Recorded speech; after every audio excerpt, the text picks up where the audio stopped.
Assalamualaikum warahmatullahi wabarakatuh. Bismillahi alhamdulillah.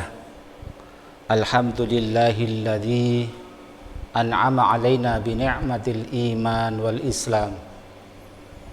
Wa nusalli wa nusallimu ala khairil anam sayyidina wa maulana Muhammadin wa ala alihi wa ashabihi wa man tabi'ahum bi ihsanin ila yaumil qiyam, amma ba'd. Pemirsa tasbih Ramadan yang saya hormati, hadani Allah wa iyyakum. Ibadah puasa adalah ibadah yang sifatnya sirri.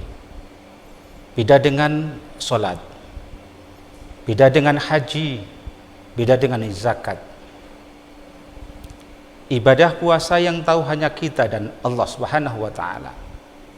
Sebagaimana ibadah-ibadah yang lain yang sifatnya mahdhah, ibadah puasa mempunyai syarat rukun yang harus terpenuhi dan dipenuhi oleh setiap mukmin dan muslim yang melaksanakannya. Dalam kitab-kitab fikih ada istilahnya fikih puasa. Termasuk di dalamnya adalah puasa Ramadan harus memenuhi standar untuk sah dan tidaknya suatu pekerjaan puasa Ramadan. Oleh karena itu, dalam fikih puasa ada beberapa hal yang harus kita ketahui. Ada yang berupa syarat wajibnya puasa, ada yang berupa rukun puasa atau fardu puasa, ada yang namanya sunnah-sunnah puasa, ada yang namanya yang membatalkan puasa, dan yang terakhir yang dikategorikan sebagai yang dimakruhkan ketika melaksanakan puasa. Syarat wajibnya puasa diantaranya yang pertama adalah muslim atau muslimah. Orang tidak akan sah puasanya bila orang itu bukan seorang muslim atau muslimah. Dalam hadis Nabi dikatakan, buniyal Islam ala khamsin, syahadati an la ilaha illallah wa anna Muhammadar Rasulullah,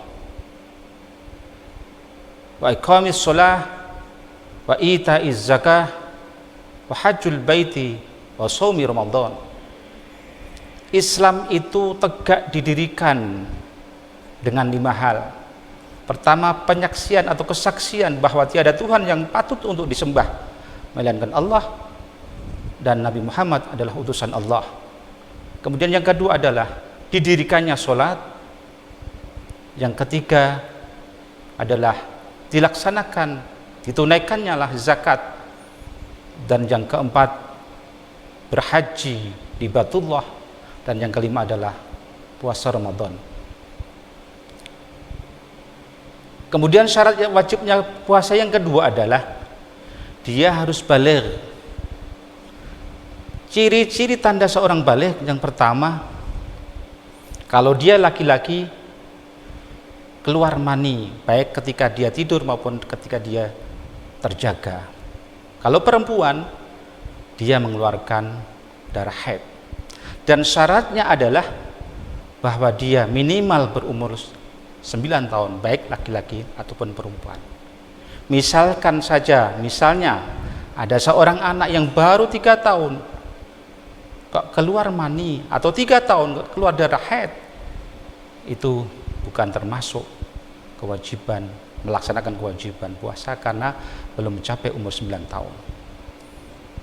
Misalnya ada seorang anak yang umurnya 15 tahun, 16 tahun, 17 tahun tapi belum mengeluarkan air mani, belum keluar darah haidnya, dia sudah dikategorikan sebagai anak yang sudah baligh karena dia sudah mencapai umur 15 tahun. Minimal kalau belum mengeluarkan air mani, belum mengeluarkan darah haid, minimal adalah dia berusia 15 tahun. Oleh karena itu, kalau sudah memenuhi syarat baligh, maka dia wajib untuk melaksanakan puasa. Kemudian yang ketiga, dia harus akil, mempunyai akal. Kata Rasul, rufi al-qalamu an thalathin, tidak dikategorikan, tidak dikenai hukum syar'i kepada 3 orang. Anin naimi hatta yastaiqidhu, orang tidur sampai dia bangun. Kemudian yang kedua, wa anil majnuni hatta yufiqa, yang ketiga, wa anis sabiyyi hatta yablugha. Orang tidur sampai dia bangun tidak dikenai hukum syar'i. Orang yang gila sampai dia waras, sampai dia sehat, sampai dia sembuh, tidak dikenai hukum syar'i. Anak kecil yang belum dewasa tidak dikenai syar'i. Artinya apa? Syarat wajibnya puasa yang ketiga adalah dia itu seorang yang berakal, bukan gila, bukan orang yang mabuk sedang mabuk. Kemudian syarat yang keempat adalah dia harus mampu melaksanakan ibadah puasa itu. Orang yang tidak mampu, dia tidak wajib berpuasa, tapi diganti dengan puasa di bulan berikutnya atau membayar fidyah. Orang yang tidak mampu bisa membayar fidyah, bisa mengganti dengan berpuasa di bulan berikutnya. 1 hari 1 mud. Orang tua yang krepo sama sekali tidak bisa puasa, maka dia wajib mengeluarkan fidyah 1 mud. 1 mud seperti ini, atau ditimbang 6,75 kg. 6,75 on, berarti setengah kilo lebih. Dia mengeluarkan setiap hari 1 mud. Siapa yang mengeluarkan?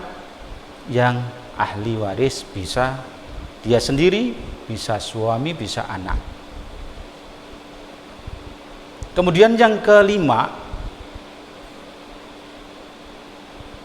syarat wajibnya puasa adalah tahu kalau ini sudah masuk waktu bulan Ramadan dengan cara melihat bulan atau dengan ada kabar orang lain bahwa sudah masuk bulan Ramadan. Kalau sekarang sudah ada penetapan dari pemerintah, isbat hilal dari pemerintah, Kementerian Agama Republik Indonesia, sumu li ru'yatihi wa aftiru li ru'yatihi fa in humma alaikum fa akmilu iddatash syahra Ramadan 30.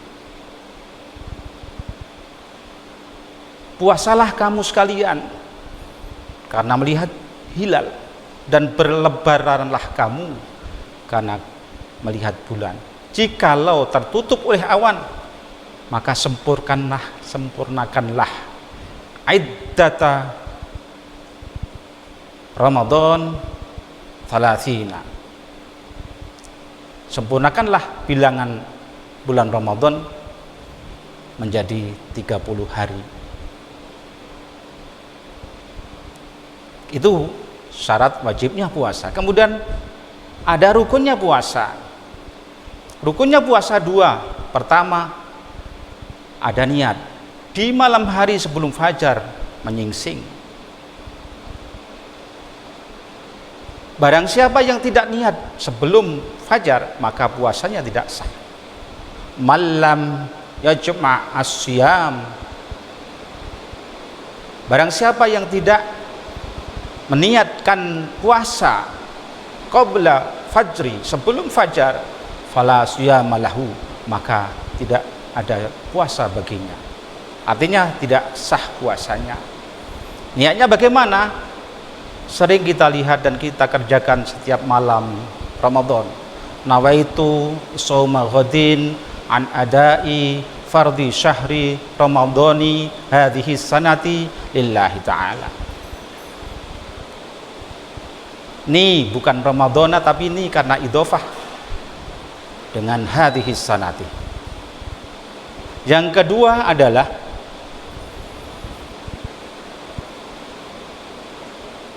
wajib rukunnya puasa, yaitu al-imsaku anil muftirat, menahan diri dari hal-hal yang membatalkan puasa, berupa makan, minum, jima, kemudian menyengaja untuk mengeluarkan sengaja muntah, menyengaja untuk memutahkan sesuatu dari perut, itu juga membatalkan puasa.